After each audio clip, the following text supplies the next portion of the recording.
It was hard to know exactly what to do. Some people were telling me to cut. Some people were telling me to bulk. This breaks it down. Follow it to a T and you will escape the skinny fat curse. Being skinny fat sucks. You're not like super skinny to where all you have to do is eat food and get bigger.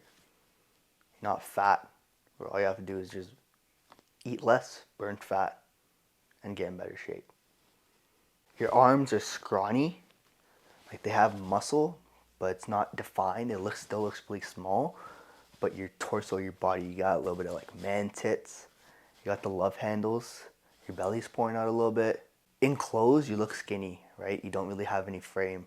But when you take your shirt off, you look kind of fat. And the hardest part about being skinny fat is not knowing like where to go with the nutrition. Do I need to eat more? Do I need to eat less? Do I need to bulk up? Like everyone says, oh, you have to bulk up when you first start. Or some people will be like, you need to burn fat, right? You need to just get rid of all the fat. And being in the middle is so fucking confusing. Being skinny fat sucks. I dealt with it my entire life. Through being a kid, through being a teenager, all the way up into my early adult life, I dealt with being skinny fat. And it wasn't like I wasn't working out or I wasn't eating properly. I was trying to figure out what to do. I was doing things hard. I was working out consistently and I struggled for so long because I wasn't doing the right things. I didn't have clarity in terms of what actions I need to do to actually escape the skinny fat curse. Right? And it took me a long time to break out from being skinny fat to actually getting into the best shape in my life and doing that and now helping other guys escape the skinny fat curse. I have a blueprint that's not only helped me, but also helped all my guys escape the skinny fat curse and look jacked. And I want to cover just the nutrition part for today because if I just get into everything, everyone's situation is good first. So I don't want to get into training and recovery and cardio and all that. Today we're just going to focus on the nutrition side of things.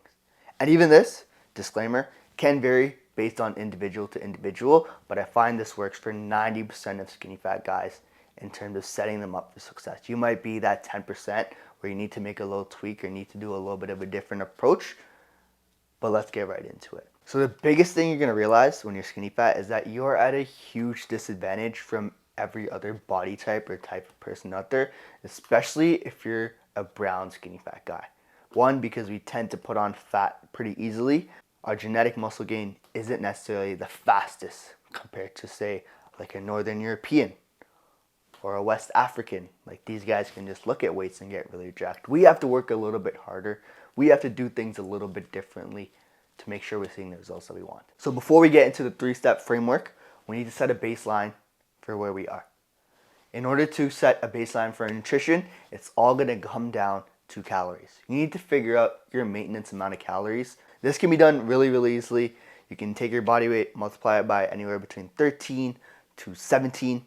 You could go to a calorie calculator. I'll link one down in the description. No, it's gonna be a free one, no kickback towards me, and you can figure out your maintenance amount of calories, right? From here, you're gonna eat this amount of calories and you're gonna figure out if you're gaining or losing weight or not, right? Maintenance is gonna keep you exactly where you are. But calories aren't the only thing we want to focus on. The next thing we want to focus on is protein. So while you're eating X amount of calories, which we'll get into, you want to make sure you're hitting at least 1 gram per pound of body weight in protein. The more protein, the better off you're going to be in terms of performance, the better off you're going to be in terms of building muscle, in terms of feeling full, in terms of feeling good. You want to make sure you're protein maxing at every meal. So breakfast should have protein, lunch should have protein, dinner should have protein. You could even have some protein shakes and whatnot. On top of protein, you want to make sure your foods are mostly whole foods. If you're relying on McDonald's to get your calories and your protein, you're not going to make the progress that you deserve to see. You're not going to escape the skinny fat curse because you're eating shitty foods. Rely on real whole foods, fruits, vegetables, meats, rice, potatoes, things like that are going to be infinitely better than anything you get in a package or through a fast food window, right? So rely on whole foods and eat 1 gram per pound of body weight of protein. Now that you have your baseline calories, let's figure out the first step of the skinny fat blueprint. In order to fully understand why we're going through this process, I'm going to give us a quick little analogy. If we look over here at my autistic level diagram, This ball is your skinny fat self. This monster, we'll call this the skinny fat cat. Okay, so this skinny fat cat is here. It wants to eat you. It's keeping you stuck in the skinny fat curse. In order for us to get over the skinny fat cat, we have to come down this hill and hit this ramp in order to clear the skinny fat cat. If you come down this hill too slowly, or if this hill is not big enough, we're not going to have enough energy to come off this ramp and get over the skinny fat cat. We're going to go right into that cat and we're going to have to start again. If this ramp is too small or not built properly, we're going right into the skinny fat cat. And if we don't come off this ramp with enough speed to get over it, going right into the skinny fat cat. So what does this mean? 3-step process is 1, this hill, 2, the ramp, and 3, flying off the ramp. First step you're gonna get into is the shred phase. To start the shred phase, you need to be in a 500 calorie deficit. This is gonna allow you to lose 0.75 to 1 pound per week. And until you get to your target body weight, which you might think is a certain number, you probably have to get a little bit lower to get that lean look where we can build off of. As long as we're hitting our protein targets and staying within our calorie range, you're going to be burning weight at approximately 0.75 to 1 pound per week. You want to see the fat come off your body. You're going to notice you're starting to lean out more and more. You're still making gains in the gym, still seeing progress on your lifts. And that's going to allow us to lean out. Now, what does this have to do with this hill right here? By leaning out and taking the fat off our frame, we're allowing us a bigger runway to build muscle. In order to maximally build muscle, you need to be in a calorie surplus. But because you're skinny fat, if you go right into a calorie surplus, we know your genetics aren't the greatest, you're gonna add more fat to your frame. And the last thing you wanna do is be more fat, right? Because you're already fat, you're already skinny. So allowing us to go into a shred phase first, 1, takes the fat off our frame, we look a little bit better. 2, fat loss is gonna happen a lot faster than building muscle. So now we're gonna get this big win, we're gonna start looking better, you're gonna start like looking at yourself in the mirror and be like, damn, I actually look leaner.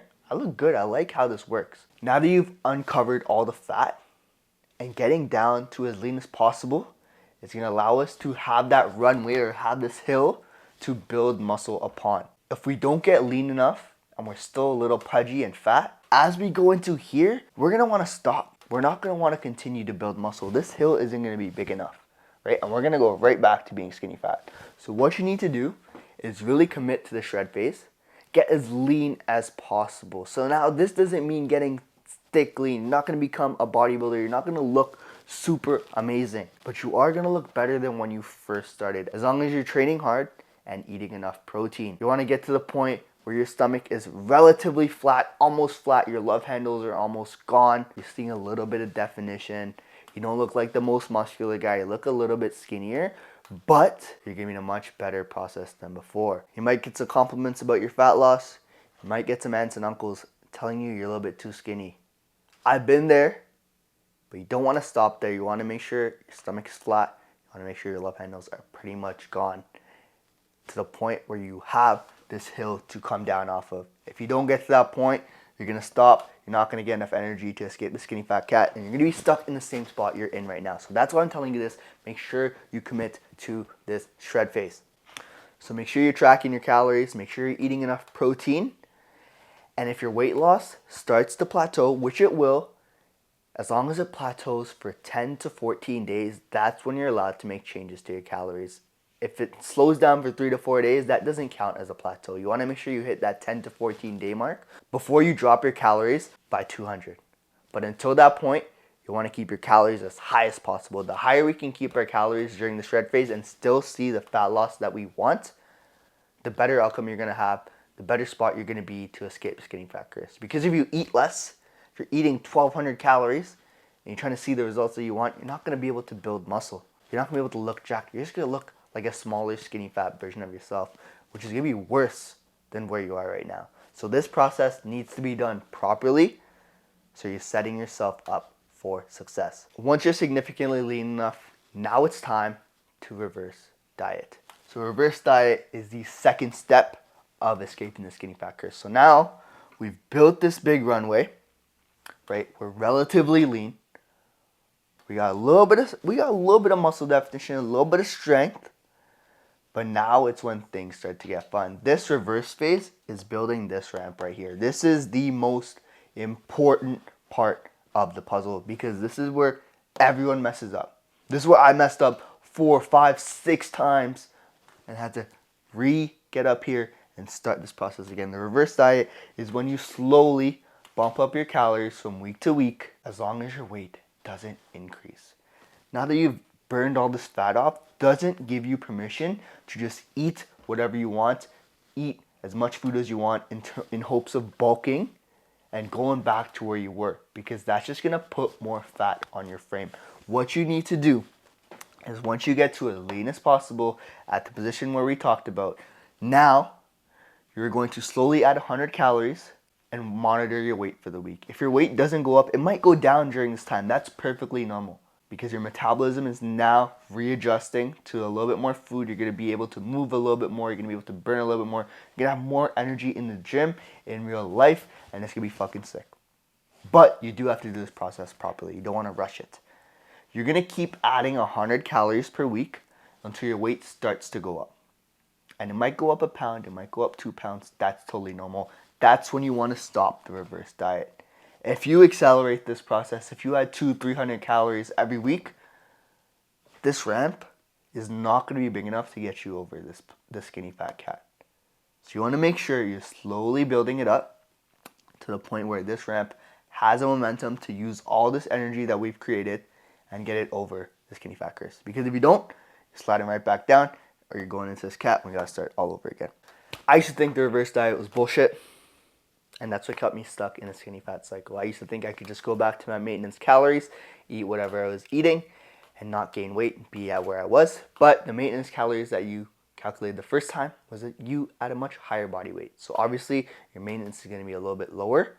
By treating this reverse diet phase, which should last anywhere between 6 to 12 weeks, it's going to allow you to stay more disciplined throughout the process, still allow you to build those habits that you need to build, and transition into the next part of escaping the skinny fat curse without hampering your progress. Once your weight starts to increase, this is when the reverse diet ends and we can seamlessly transition into the build phase. So now that you have these extra calories, now that you have this extra energy, this is when things get fun, but this is where everyone fucks up. You cannot lose control of where you're at. Just because you're in a build phase, which is when we're gonna build the amount of muscle to fill out our frame, to give us that jacked, toned, lean look that we want, and not just be really, really skinny, you can't lose control.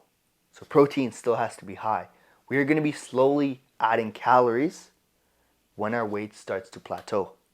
So because we ended the reverse diet phase at a position where our weight started to increase, we're going to keep our calories there until our weight starts to plateau or our gym progress starts to slow down. The biggest lie in the fitness industry is that you can gain really good amounts of muscle while you're at maintenance or in a calorie deficit.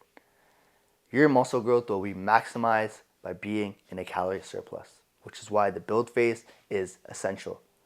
But that doesn't mean the calorie surplus needs to be 500, 600, 700 calories, because that's how you stay skinny fat. You'll just gain more fat than muscle. You need to be in a position where you're slowly adding muscle, slowly gaining strength, without adding too much fat to your frame, because that will easily put you back in that skinny fat position. Rushing this process will take you back to being skinny fat every single time. Think about a building being built. You're building the fucking CN Tower. You have 10 workers. Every day, they can put 100 bricks down to build this thing. If they don't have enough bricks, they're just gonna sit around and do nothing. In a calorie deficit or in a shred phase, we're able to still put on muscle or put those bricks toward, but we're not getting enough bricks. We're probably getting 60 to 70 bricks a day. So our workers are kind of chilling. Once we go into a calorie surplus, now we're making sure these workers are getting the correct amount of bricks so we can maximize that process. They're getting 100 to 110, 115 bricks, right? But that doesn't mean we give these guys 200 bricks every day. They're only able to put 100 bricks toward that building. At the end of a bulk, if you do it too crazy and you're giving these guys 200, 300, 400 bricks a day, someone has to clean up the mess. And that mess is going to come in terms of fat loss. And it's not going to be worth the muscle that you've built, because that process happens a lot slower.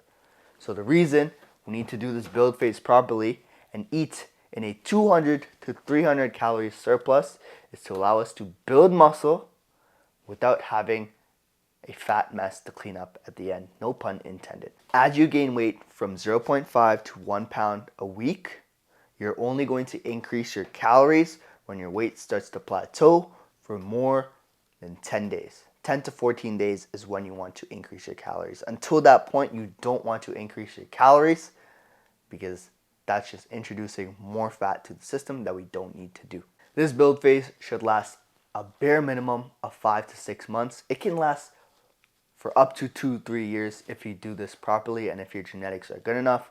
Some of us are not going to be able to get to 1 to 2 years without our bellies hanging out and tits sticking out. Once you get to a point where you are a little bit more fluffy than usual but are seeing a little bit more muscle mass, this is when you want to go back into a cut and you have to repeat this cycle. Unfortunately, you can't just do this once and expect to escape the skinny fat curse.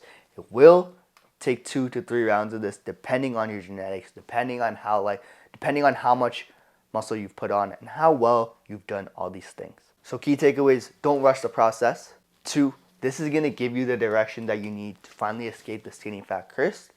And once you get to the end, you're going to look back at this video and go, damn, Coach Keg showed me how to escape the skinny fat curse. So now that you've watched this, there's 3 things that are going to happen. 1, you're going to stay skinny fat and you're just going to do whatever bullshit that you've been doing this entire time. Option 2 is that you follow this to a T. You're going to escape the skinny fat curse. It might take you a little bit longer. Obviously, there's things I didn't cover, like your training, cardio, lifestyle factors, how to actually incorporate this into your life, the accountability you need to make sure you're sticking to this. You don't really have it broken down for you. This is kind of the blueprint. But if you follow this, you will eventually see success. Or number 3, you can work directly with me and I'll custom build your training, your nutrition, and give you the exact step-by-step instructions with the accountability to make sure you're staying on track and we're doing the right things every single day to ensure you escape that skinny fat curse. Some of you might need to rearrange the steps in this process. Working with me is going to allow you to make the adjustments. I will give you step-by-step autistic level direction on what to do every single day to finally escape the skinny fat curse. If you want to apply to work with me, because I don't work with everyone, it doesn't make sense for me to. But if you want to take me up on my offer, check out my Instagram at kegsfit, DM me SkinnyFat, and I will reach out to you. We can figure out if this is actually going to work for the both of us, if I can help you, and that's how we're going to get you to escape the skinny fat curse. So thank you for watching. If you enjoyed, if you got some value, like, share, comment, subscribe, whatever the fuck they tell you to do.